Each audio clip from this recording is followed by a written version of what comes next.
আমার মাথায় না রিসেন্টলি একটা চিন্তা আসলো, আমি জানি না আপনারা এটাতে কি রেসপন্ড করবেন।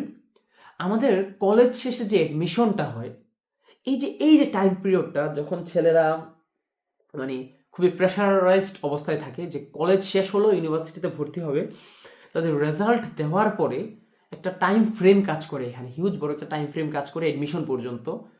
প্রত্যেকটা ইউনিভার্সিটিতে ভর্তির জন্য তারা হিউজ পড়াশোনা করে।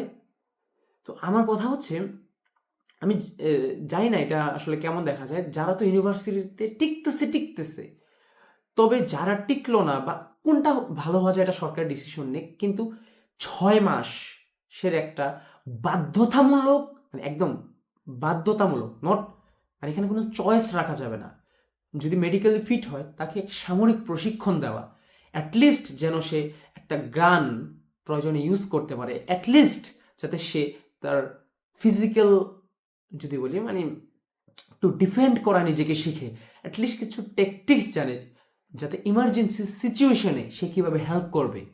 তার জন্য ড্রিল জানে, তাকে যদি একটা দেশে প্রোটেস্টও করতে হয় সরকারের বিপক্ষেই হোক না, কিন্তু সে ভদ্রতা বলবো না, সে ডিসিপ্লিন মেনে করবে, সে ডিস্ট্রাকশন করবে না, দেশের ক্ষতি করবে না, ডিস্ট্রাকশন করে সে প্রোটেস্ট করবে না, সে প্রোটেস্ট করবে for the purpose of protest, not for the distraction.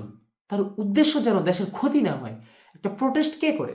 হয়তো সরকার একটা কাজ করতে পারতেছে না, একটা জনগণ প্রোটেস্ট করতেছে, আপনি পারতেছেন না, আপনার নামে না, আমরা অন্য কাউকে নিচ্ছি, বা এমন হতে পারে যে আমরা এটা দাবি করতেছি, আপনি এটা করে দেন।